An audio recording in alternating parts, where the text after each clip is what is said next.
Right, so welcome back to episode Eight. 8 of the Talking Picture podcast. I'm Sankit. It's my friend Jack. Hello. Check our letterbox up Yep. on the screen.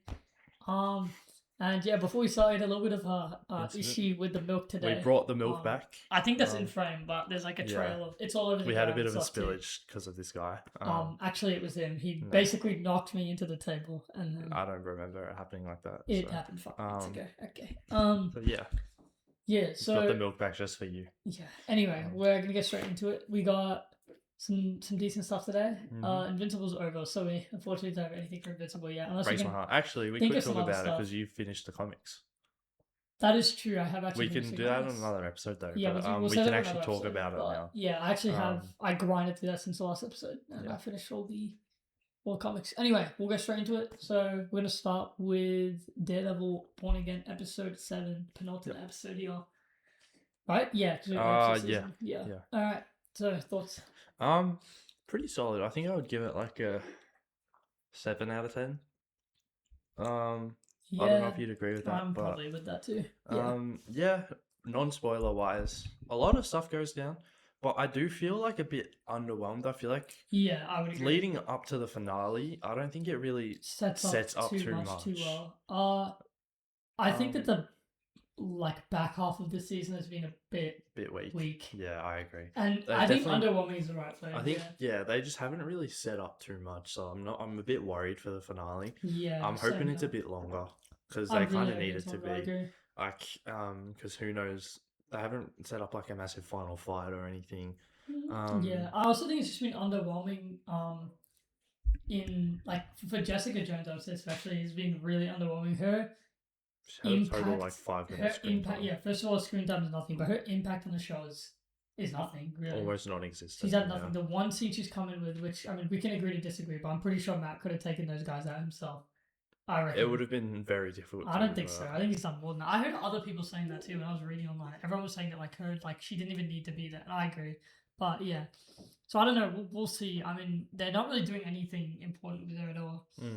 There's still a few shots there in the trailer which aren't in this episode, so it's kind of, you can get a little bit of a. It looks like there will be like in the finale there'll be some sort of like massive mob, like where everyone like teams up with Daredevil, because there was a shot of Daredevil and Jessica in front of like a mob of people with the masks on. And all that, what's her name? I forgot her name. The White Tiger. I forgot her name. Something Ayala. Yeah, no shit, mate. I know that part. I just don't know her first name. Anyway, all right. Getting into spoilers. Without spoilers, we'd say about like 7 out of 10. I'd say. Yeah. It's all right. It's not really a lot of action or anything. Just a couple sequences here and there. Not really. There was only really one, and it wasn't really. What, the one at the end? Yeah. It wasn't really too. And then we have a lot of interesting character moments with a bunch of characters. Karen, obviously, after the last episode. Fisk is dealing with everything. Even Heather stuff with Daniel. And Daniel and Buck. Yeah, there's a lot of good stuff. But yeah, we'll head straight into spoilers here. Yeah, this is your warning. Spoiler warning. Yeah, go. So I've actually written a few things down that I wanted to talk about. So my first thing, this is obviously the biggest, is Daniel's death. Yeah. What are your thoughts on that? It's fine. I think it's good, actually. I think I really liked it because I think I like that Daniel in his last moments is kind of trying to do what's right. He was so close to like just handing baby over as well. Yeah, so I like it was literally the very last moment. I've like been building to that for quite a while, that he would kind of make the switch, which he does. And I also really like the way that Buck is kind of like struggling, because it's not easy for him to kill Daniel. Yeah, because he's grown fond of him, and he's kind of struggling to see where his like loyalty kind of lies. And I feel like even after he does kill Daniel, he's still not sure like it was the right thing about what he's doing. So I think I'm very excited to kind of see what's going on with him. I think he'll end up being a really interesting character. I saw someone saying online that they thought at that moment Buck would like also like go against Fisk, but I feel like it would have been bad if they did that, because there hasn't been really anything leading up to it. Like, you haven't seen Buck questioning his methods or anything. He was always really protective of her, kind of, for the whole time. Yeah, exactly. We've seen in the last few episodes Daniel realizing how deep the rabbit hole goes with Fisk, and like how fucked he is. That was tough. Yeah, it was. You're right. Like exactly. how messed up of a situation he's in. I agree. And overall, I'm kind of glad he went out that way, like protecting BB. I think it's a very good way to end a character like that, especially an original character too. He was really good. I really liked him as a character. We also have stuff with trying to figure out the order I want to talk about this in. So we have obviously unless you want to read yours. My second thing was, this is like a bit of a small thing. When Jessica was talking to Mr. Charles, she Yeah. name dropped Luke Cage. Yeah. Doing like his work, Mr. Charles's work. I'm not Yeah, sure. we already knew about that from like episode like the but first I don't think it episode was season. like properly name dropped. That was pretty obvious. Yeah, but No, she is. I think it wasn't she named said up, but she she's talking said about like the some people she knew didn't like accept yeah, it. and then Matt said something about like, oh, that makes sense, and then she was like, yeah, that's very. It's like they don't name drop. Yeah, Right, but they'll I mean, definitely. We obviously know that that's Luke's kid. So They'll definitely go into a lot more detail in season 3 when he's in it. Yep. Yeah, that was just a small thing. Yeah, it's cool to see like the rest of the defenders kind of slowly getting mentioned, yeah, especially because it's really weird how little they're mentioned. Yeah, definitely. In like season 1. And then another thing I had was Matt Murdock finally returning in the Yeah, court case. That was a great moment. I loved that. Yeah, so we have Matt finally coming back. I was slightly distracted while watching this, so unless I missed it, but I don't think we didn't see Matt and Kirsten have like an actual conversation yet, have we? No. Yeah.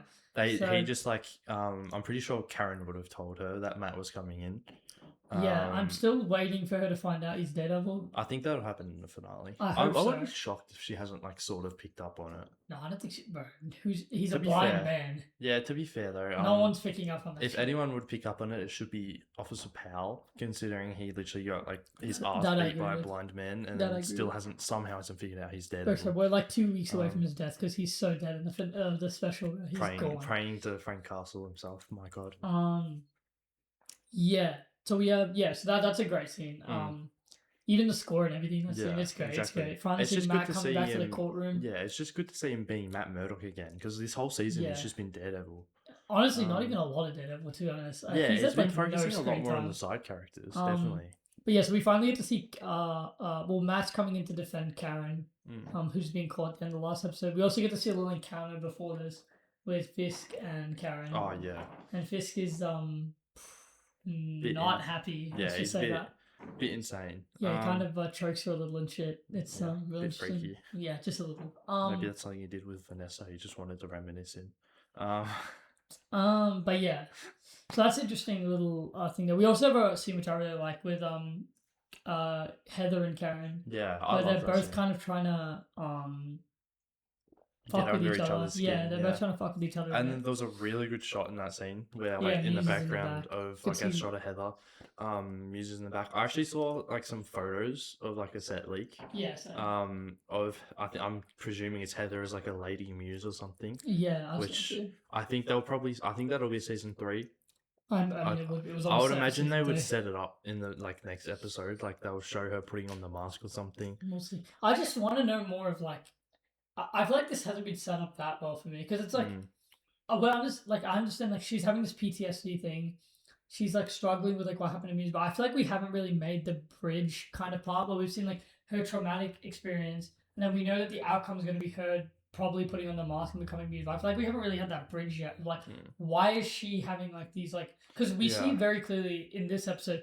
She's kind of cool, calm, whatever. Muse comes in, and then she suddenly kind of gets this aggression and slaps Karen, hits her with a backhand right after that, which is diabolical. Like 5 times. Yeah. But I think it's maybe I think part of the reason I don't love it is because we've barely seen her on the screen. So yeah, it would definitely be like smoother if she was in it more. But I think maybe like part of the reason she might be getting possessed is I remember in that scene where she was choking Buck a couple episodes ago. It was kind of like flashbacks of her getting like her arm cut. So maybe when you say possessed, what do you mean? Like, do you reckon it's like a supernatural thing? In the comics, it is apparently. I don't think it was going to be a supernatural thing at all. I was just thinking it's like a PTSD kind of thing. I don't know if I would like that. How are they going to explain a supernatural element like that at all? Muse wasn't supernatural at all. They literally go really far to explain how he's just a normal guy who's very skilled. They even dive in like the Taekwondo and all that shit. I don't know. We'll see. We obviously don't know if it's we won't speculate too much on stuff we don't know about yet. But we'll see. That's like something we'll find out about. And then we also like mentioned, Fisk is losing his mind. He's also really not happy about the fact that Matt is back. I love the look on his face when Matt walks into the courtroom. Because he thought he was like gonna win, and like Karen was gonna get arrested, and like And yeah, so after this, Karen gets kind of let out. Wait, does she?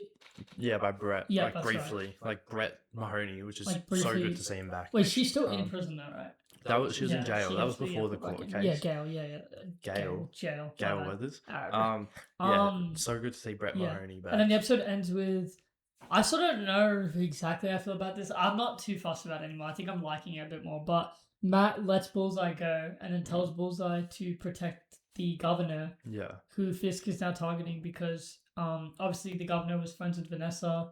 Vanessa's gone, so now the governor's kind of lost. The governor doesn't want Fisk in office. The only reason she was going to let him stay was because of Vanessa. Who's now not and, there. So, yeah. And then we see Fisk send someone to kill her, and then Bullseye saves her life. It was just one. Just one, yeah. Yeah. And then Bullseye saves her life. And then we also see, I'm hoping they discuss this like in the next episode. Matt literally got shot. Like in that garage thing. Well, I mean, we saw him limping and shit a lot. Yeah, I just hope they don't like do like a normal superhero thing like they did with the last season. Oh, they definitely will. Where he's just fighting around again like nothing happened. No, well, for sure. Because he's just a normal guy that just has super senses. He has no healing or anything. So. All right, is that it?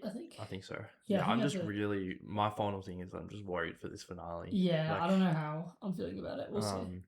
I just don't think it's been set up enough, really. I agree. I feel like we've wasted a lot of time over the last few episodes. But yeah, which kind of sucks because it started off really strong, actually. Yeah. Especially in an 8-episode season, you don't really want to be wasting time. Like you're already so short on it as it is. Especially because they want to be setting up a lot. Especially if they're going to go, to some new stuff. We have all the defenders returning next season. There's a lot. Like I have no idea how we're going to do that right now. But yeah, it's going to be interesting for sure. We'll see. All right, we'll move on to the next topic. Yep. Okay, we're moving on to our next segment of the episode. We're going to talk about The Boys episode 5. Yep. Wow, 5 already. Jeez.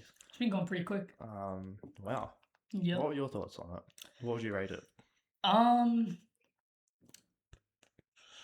a 7 to 8. I was thinking that too. 7. Yeah. I thought it was really good. Touch it quite good. I do think that it's still a little kind of semi like fillery-ish. Yeah, but there's some more like we should probably talk about episode 4 because we didn't talk about episode 4 either. Yeah, because we had some last week. We had some like mic echoing issues. So we said we would have this episode. All right, we can do it we'll briefly go over episode 4. Briefly go on episode 4. I disliked it. Yeah, we're just gonna straight into spoilers. Don't want to waste too much time here. It's okay. It's filler. It's very filler. You could literally get rid of the episode. And nothing matters. And it's the same plot. They're still looking for V1. All you have to do is change the plot to say bomb site has it instead of this Fort Harmony. Yeah, and it's just fucking stupid because it's like there's so many like annoying moments where like Homelander's locked in things. Soldier Boy can literally take away his abilities and doesn't. Which he also hates him at this time. Butcher, coincidentally, on like plot convenience at its finest, doesn't have the suit virus, which could literally end the show right there. And on top of that, it's just fillery stuff. There's so many stupid, like, just horrible writing moments. They're making so much noise at the bottom. Yeah, exactly. And for someone who has super hearing to not hear it is ridiculous. They're literally shooting guns at each other. It's horrible. Really inconsistent writing, which we hate. I still do think there's a lot of fun. I don't think it's like a terrible episode. I think there's a lot of fun to be had with the plot and like just seeing the boys fighting and shit. But yeah, man, it's for a final season. This is not what you want to be doing. Excuse my dog. I think it should be that. I think the mics are probably picking that up. Probably. Which we tried episode 5, I reckon. Yeah, episode 5. Non-spoilery. I do love the way they change it up a bit, like showing the perspectives of different characters. Yeah, which is really cool. It's nice and unique. And I like the character selection too. Yeah, I do too. Tara. That was actually one of the things I wrote down to talk about. But really we'll get into that on spoilers. But yeah, basically like it's like it'll show a character's name and then you follow them for a part of the episode to see basically where they're at and what they're thinking. Yeah, we can't really say this section, but yeah, we're kind of following them and their thoughts about it, and they pick really good ones to explore. It's really interesting stuff actually. And yeah, kind of just follows that. We are kind of also pushing the plot forward slightly, but again, not a lot. It's basically the same thing by the end of the episode, actually. Probably shouldn't say that. Yeah, I mean, without spoiling, it's not really doing much, to be honest, still, which kind of... It Well, just exploring changes some character relationships and like some motivation. character Yeah, moments, yeah, it's but definitely an episode for character development. not really the plot. Which is fine. I don't. At least this episode has I think we're development. getting close to the end, but that's all. Like all three of these Yeah. episodes now have to be plot related or we're cooked. Exactly. Yeah. But I mean, at least it's better than the last episode where there is actually development. Yeah, Like, there's actually last something episode, here. there wasn't much development at all. Yeah. So yeah, we should just jump into spoilers because Yeah. I feel like So the characters we see in order is Firecracker, Noir, Terra, Soldier Boy. No, it was Terra, Sage, Sage, and and then then Soldier Soldier Boy. So starting off with Firecracker, it's actually really interesting to see this side of her. I really enjoyed Yeah. the stuff we saw here. It's so interesting because we see her so differently. We're seeing her kind of question her Her faith, morals. not really question her faith, but question whether or not it's worth like sacrificing her, Her faith soul, for yeah. this. And then yeah, we see her reunite with her old, I think it was like her pastor or something. I don't know much about it. And basically she ends up throwing him under the bus, saying he's like a paedophile on live TV. Yeah, because Homelander wants, because they're not joining the Declaration of the Church of America, whatever the fuck it was. My dog is really losing it. I know what it is. Yeah, it's pretty interesting stuff to actually see. Because she, even when she's kind of throwing him under the bus, as Jack said, it's kind of like she's really not happy to be doing it. Yeah, you can see her crying. It was some really good acting. I think it's by what's her name? Really Valerie good Cullen. acting. Is her name Valerie? Yeah, Valerie Cullen? Cullen. She did really great acting good. over there. Shut up, bro. Yeah, and then ultimately, it's funny because for someone like that, she's so many chances to redeem herself. Like, and then she, at the end of the episode, spoiler warning again, she doubles down. Like, even after Homelander tells her to leave, and she gets killed because of it. Yeah, I think you forgot about that. She had her chance to walk away from it all unscathed, and then she doubles down trying to prove to Homelander that she's like still in this, and Homelander just kills her. Yeah. Like he was literally saying, "Pack your shit, get out." So he gave her the chance to go, and she just didn't learn to redeem herself, and then just leave. Which is interesting because it's good to see that not every character deserves a redemption, in my opinion. Like, not every character will redeem themselves. I think it's also just like. Also, I do think they need to kind of step it up with the death slightly because they were saying a bit like now it's not as bad as like when he's trying to think as example. There's going to be an example for years, but not as bad as them where they're promising a lot of shit and no one died. But here they kind of promise a lot. We've only seen 2 really die. We've seen A-Train and still more than Strange Things. Firecracker. Yeah. So I'm kind of hoping to there see will be more. None of the boys have died yet. I think they've set up a couple sacrifices. We'll see. Like, and then we move on to Black Noir. Yeah. And we see some really despicable shit from the Deep in this. Yeah. So basically we get to see Noir outside of his job as Noir. And he's working with the movie director that made Dawn of the We've seen this all in season 4, but he loves the arts and acting. So he's trying to be an actor and he's working with the boys, the director of, like the Vort's main director, the VCN director. Yeah. Wait, VCU director, my bad. Yeah. And it's funny because the director doesn't know that he's Black Noir. Yeah, exactly. Which is hilarious. And so he's literally at one point he's telling Noir to like abandon his job. Like, oh, you don't need your job, leave it. You're doing this now. And his job is literally being in the 7. Yeah, exactly. And then we see him like, because obviously Noir's pissed at the Deep. We see him like have a go at the Deep and like get back. And then the Deep follows him to the theater. Yeah. And then you can explain this part. When his director goes to take a shit, the Deep sends an eel up his ass and rips his intestines out through his ass. Does he die? He does. Yeah, he does. Yeah.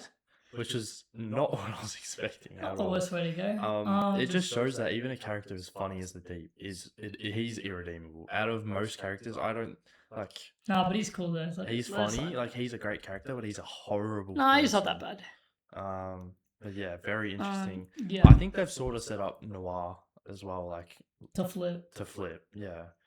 Yeah, I think they've been doing that for a while. Yeah, exactly. So it's interesting to see what they'll do with them. Yeah, that's really it with Noah. It's kind of more of a piss take than really. And I think what you just said, but they're kind of building up his character a bit to switch. Yeah. But I think it's basically after I move on to Terra, probably my favorite just because it's the most creative. It was so cute. In case you don't know, I think most people know. Terra's the pit dog, bull. yeah. Butcher's pit bull. What I have written in my notes is literally Terra so cute. Yeah, like he's so adorable.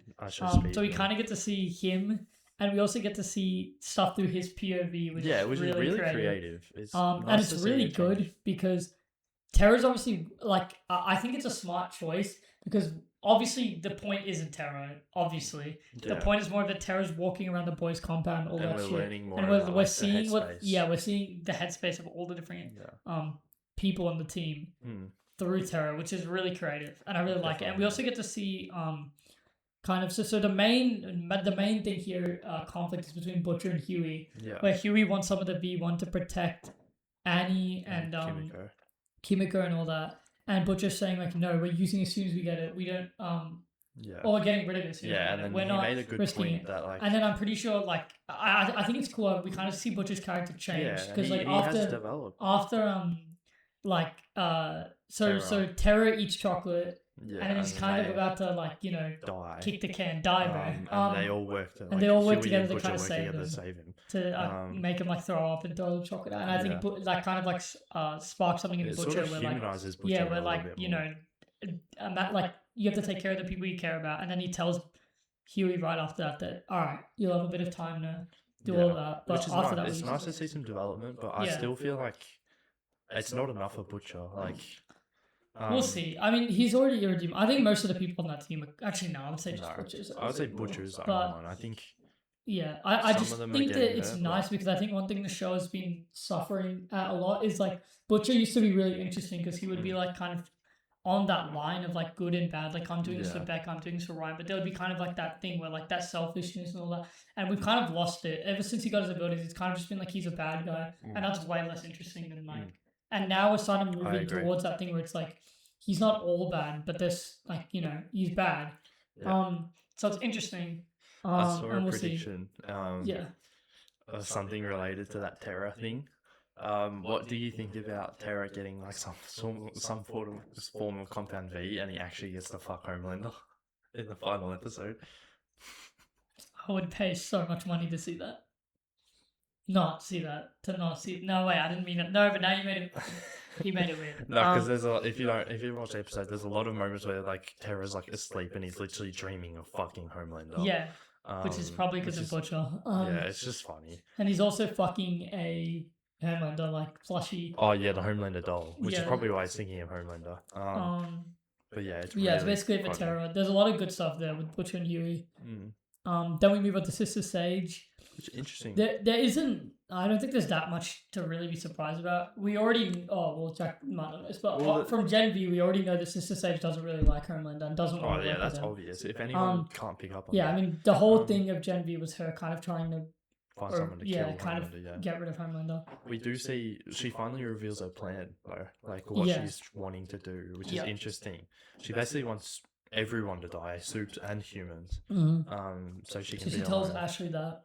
There was some really funny moments with like I think her name's Bashley on the back of her head, where like there was one thing where Sage was like, "Oh, you're invited to my like post-apocalyptic world bunker," and then she's like, "Oh, you too, Ashley," like because she was talking to Bashley. I thought that was really funny, and it's just interesting.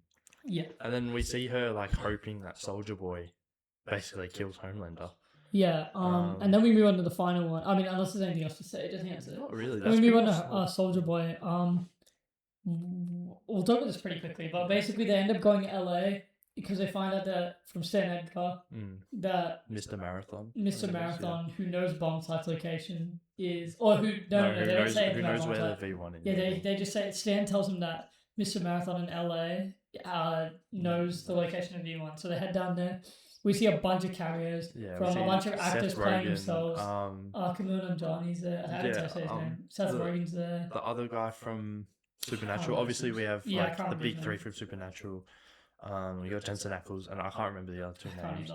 Yeah, there's a lot of. It's not that important, but it's just cool. They're all Yeah. playing themselves because obviously we're in Hollywood here. And it's funny because they mention a lot of like famous actors, Yeah, like Post Malone, which is Michael really Cera. funny. Yeah, they're talking about Michael like how they're Cera being a starlighters. starlighter. Yeah, It's really funny. it's a lot of really funny shit there. There's some really funny stuff with Homelander as well. There was one thing, like in Mr. Marathon's like vault room, he had like a bunch of Diddy oil. It was literally like Puff Daddy oil, or whatever his name is. And then Homelander looked so visibly disgusted. I actually I paused it and started laughing because it was so funny. There's a lot of really funny moments there. Yeah. And then there's an interesting thing, with the whole Mr. Marathon thing. Do you want to explain it, or do you want me to? You can go for it. Yeah, it's interesting. We see Homelander get incapacitated by a soup that, I don't know, he just breathes some sort of toxin into I also find that kind of, like, I rolled my eyes pretty fucking heavy when that happened. Yeah. Because, like, are you serious? Like, some random fuckall soup we've never heard about has the ability to fully incapacitate. Yeah. And then we see them trying to convince Soldier Boy to fry the V out of his system. And Soldier Boy ultimately chooses Homelander. Yeah, so the guys, the actors, the group of actors, they don't like Homelander. They pretend to like him, and then when they knock him out, they're like, "We have no issue with you, Soldier Boy, but we want to get rid of Homelander." Yeah. And Soldier Boy eventually realizes, like, it's really interesting actually, but he kind of comes to the conclusion that this is my kid, like he's my fuck. What does he say? He's like, I'm the only one that can fuck him. Yeah, which is really odd. But yeah, so he chooses Homelander over everyone else, and just I feel like that's kind of everyone. I feel like that's kind of a big 180 from the last episode though. I feel like they didn't really do enough character. I can't lie, I'm not too frustrated about it, because if anything, I feel like this improves episode 4 slightly, because it kind of like, it's like, why didn't Soldier Boy just get rid of Homelander when he had the chance? And like, now we kind of, I kind of realizing, like, hey, he kind of like doesn't, like, he cares about his son, like he hates him, but like it's his, he's it's his flesh and blood. Yeah. So I think we'll see more about that, obviously. It's going to be interesting. Yeah, we'll see. So we have that, and that's it. Yeah, Soldier Boy's episode. So they find out the end. One was after fucking everyone up. That was really funny as well. The way everyone died. Mr. Marathon was chasing Soldier Boy around, and Soldier Boy was basically using all the celebrities as like human shields. Yeah. And they all just explode. And it's so funny. Yeah, so eventually they find out that bomb site does have to be on. So now we're kind of back to square one, where it's like the boys and then the 7 are racing to get the bomb site. Before they were racing to get the 4 Harmony, now they're racing, but it's like it's the same thing. It's just the same thing. It's just more filler. But it's still filler. If we're comparing the two, yeah, this is definitely the better version of that. And yeah. But yeah, as far as filler, I thought it was pretty creative. Oh, for sure. So yeah, I'm not as mad as the last episode. Not at all. So yeah. Yeah. All right. That's pretty much it. That's pretty much it. Do you have anything else? All right, so moving on, I'm gonna talk about Euphoria episode 3 of season 3. Yep. Better, I would say. It's definitely. I don't know. I'm looking at him. He hasn't seen it. What would you rate it? Probably like a 7. 3 7s today. I'd say the other ones are probably close to like 5-ish. But yeah, it's definitely better. So here we have. Without spoiling it. Actually, I can say, I don't think it's much of a spoiler. We have Cassie and Nate's wedding here, is the main thing. So without spoiling it, there's a lot of really crazy stuff that goes on here. I've said in the past episodes, I've had a bit of an issue with kind of the different stories we're telling with these characters. Luckily here we're focusing on the more interesting ones and not like the less interesting ones, which is definitely obviously a good thing. And yeah, there's some pretty good stuff. Some pretty good stuff going on here. A lot of really fun moments, a lot of wild shit going on, which I'm sure even you know about. I haven't seen the show, even I've seen the clips of some stuff. Yeah, some really crazy stuff. And overall it's pretty entertaining, and yeah, it was good. I would say I was pretty happy with it. Not as good as the first 2 seasons, but we're getting a bit of an improvement here. And yeah, so going straight into spoilers, it's basically all I can say. Yeah, Cassie and Nate's wedding. It's So to me, I've said before, I think the storylines of the season have been, I think they get progressively worse as the seasons go on. I think this season is pretty weak. Once we've cast in the OnlyFans thing and then ruined the drug stuff, it's fine. That's not too bad. But yeah, then we have Maddie and her stuff. It's alright. Like, it's fine. Then we have Jules' stuff. Like, none of it is like really that interesting. I'd say Ruse is fairly interesting. To me, Nate's stuff was definitely the most interesting. His kind of financial struggles and all that. And they've been slowly building up like the threat that like he's kind of in a really bad spot right now, and something bad's gonna happen. You've been like we've been seeing the kind of build up to that. So yeah, I'd say Rue and Nate's are definitely the most interesting. Here we spend the majority of the episode focusing on Nate, which, like I said, is my most interesting one in my opinion, and I think they do a really good job with it, to be honest. The wedding is fine. Luckily, we're not focusing on the bullshit here, like the other bullshit. We're just focusing on Nate. So the majority of the episodes, the wedding is going on. Cassie's being the same annoying, bitchy woman that she is, and she's, just God, she's something else, bro. Yeah, she's Complaining about everything, whinging about everything, and we kind of get to a point where half of this episode through the wedding, Nate's kind of friends, I'm forgetting their names, like the friends that he's like in business with are starting to realize he might not have as much money as it seems. And then we also kind of we keep building that up as the episode goes on. And towards the end, we get what's his name, Naz? Yeah, Naz coming in, and he fully just says in front of Cassie, in front of everything, like, you owe me this money. And he basically kind of crashes the wedding slightly. She should. They also spent like a ridiculous amount. Yeah, that's what he says. That's exactly what he says. That you can spend all this money on all this stuff, but you can't pay me back. And yeah, he kind of gives a big threat, and then yeah, Nate tries to cheer up Cassie. They're going in the limo back to their house after that. He's trying to cheer her up, like, hey, it's all good, it's fine, it's all right. And he's like, oh, I'm gonna pick you up. I'm gonna take you up to our bedroom and like all this shit. And then he walks through the door, and Naz is horrifying on the couch. And then some other guy comes in working for Naz and beats the fuck out of Nate. And Cassie is just there crying and whinging. And we have an amazing shot, genuinely. Oh, is that almost just crying with like the bloody nose? The shot, like the cinematography in the show is nothing to complain about. Even now, I think it's still great. And we have a great shot. So Cassie's crying, her nose is bleeding in the background on the stairs. Yeah, you just see Nate getting shocked up and down the stairs, and it's great. It's a great shot. And it's got the right amount of like kind of like it's funny, but it's also like damn. Yeah. And then so they kind of there's a right balance, like because like obviously that's supposed to be funny, and it is funny. Then after that, they really like nail that like serious tone. Nate gets his toe cut off, which you've seen too. Yeah. Huh? Totally. Were you waiting to say that? Yeah.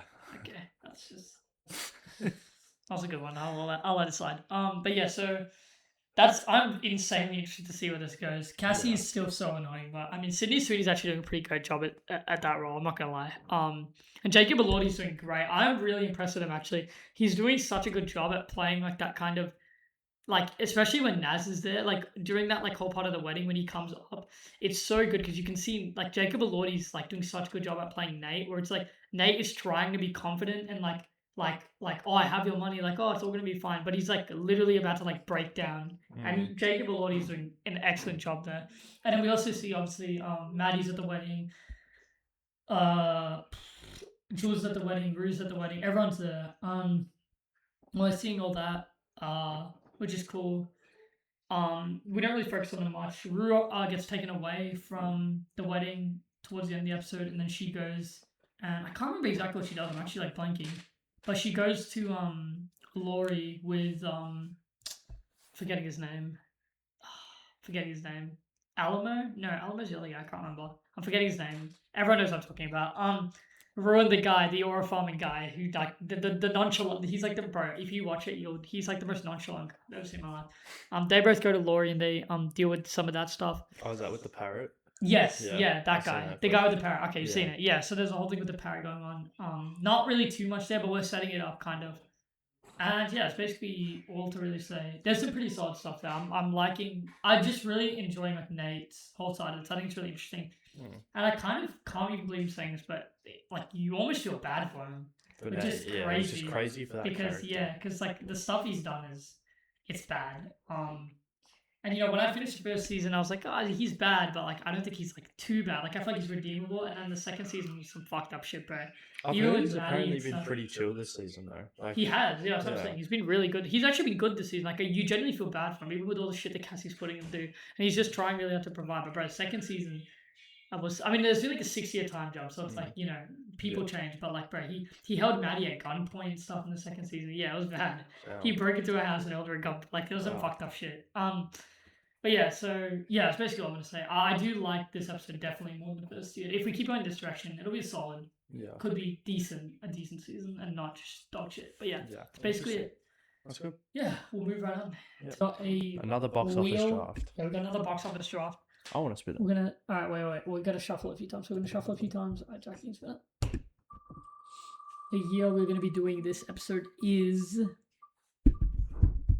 2024. okay.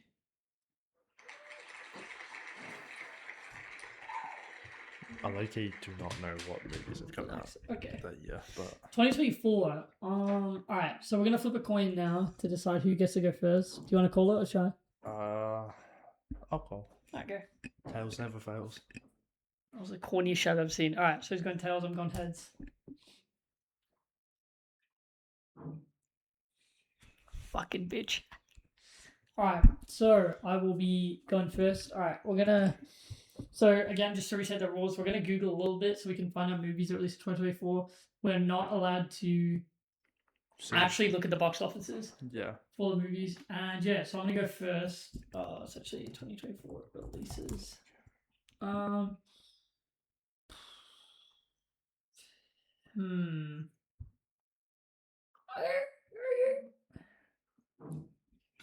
Okay, so Alright, I'm gonna go first. I'm gonna go with. Alright, I'm gonna get an obvious one out of the way. I don't know if you're thinking this. I'm gonna go with Wicked for my first pick. okay. Alright, so yeah, okay. I was okay. going for Moana too. There's no way that made more than Wicked bear. No It chance. still would have made a lot. Yeah, not as much. You It's bitch. a Disney movie. Alright, so for my second pick, I'm gonna go with. Oh, there's two I really, really want to go. Well, actually, there's three.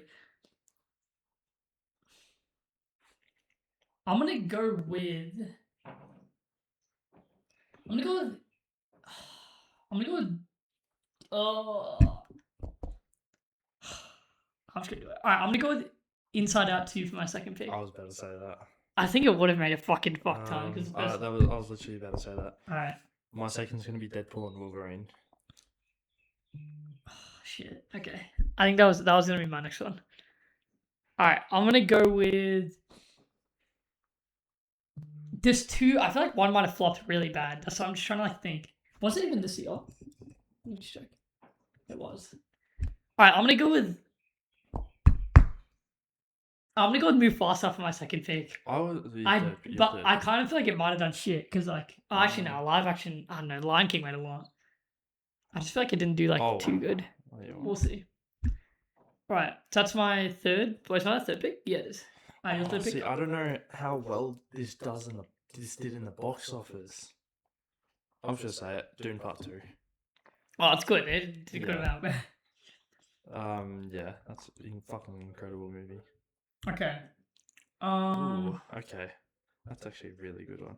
What? I'm not gonna say it, am I? Alright, go ahead, bro. Just say it. Damn, I don't even know, bro. It's like you rough.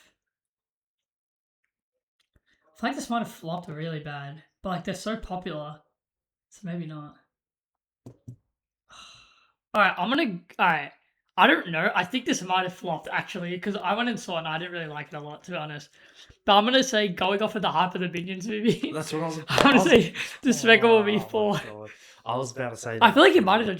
I didn't like it. I don't think a lot of people really didn't like it too much. I thought it was alright. But Minions are so popular. Alright, so that's my fourth pick. Now Jack's fourth pick. Go ahead. Give me 1 second. I had one in my mind. I gotta find it again. Kung Fu Panda 4. Oh, that's a good one. That's decent. There's a lot of animated kids movies that year. I'm noticing that. I think I have my final pick here. I'm gonna give my final pick a movie I really don't love too much, but Godzilla X Kong: The New Empire for my last. It has to be at least a good amount. It has to be a good amount. Surely. All right, so I'm gonna end mine with that. And Jack. See, now I'm tossing up between two. I'm thinking either Mad Max Furiosa or Beetlejuice, and I'm not listening to you because the last time I listened to you, you gassed I'm not me gonna say into anything. thinking of Beauty and the Beast. I won't say anything. I already know which one of those I'd pick. I'm gonna go with because I think Beetlejuice was so popular. So when they made the sequel, but I don't remember it being very popular in cinemas. But Furiosa, like Mad Max is a very like big thing. I don't want to give anything away. I'm still not looking at it. I'm gonna go for Beetlejuice. Alright, are we looking at Yeah, it? that's my lock. Alright. You picked right. Furiosa bombed heavily. I don't know how you don't know that. It was literally everywhere on the news. And it was the saddest thing. I've told you about this so many times, so I don't know how you didn't know this already. But I forgot. No, because I remember Fury the first Road trailer was so sucked. popular. The first trailer sucked. And I went to see, so I'm just gonna quickly say, so Fury Road I love, and my dad loves the Mad Max movie, so I took him out to see Furiosa opening night, and if any of you guys have seen it, incredible movie, fucking absolutely incredible, and everyone was so hyped for it, but no one went to watch it, and it made no money. It like had a huge loss, and then they cancelled all plans for like they were gonna make a sequel to Fury Road and shit. It all like was going up that. It was and it was such a good movie. All right, so we'll add up the scores.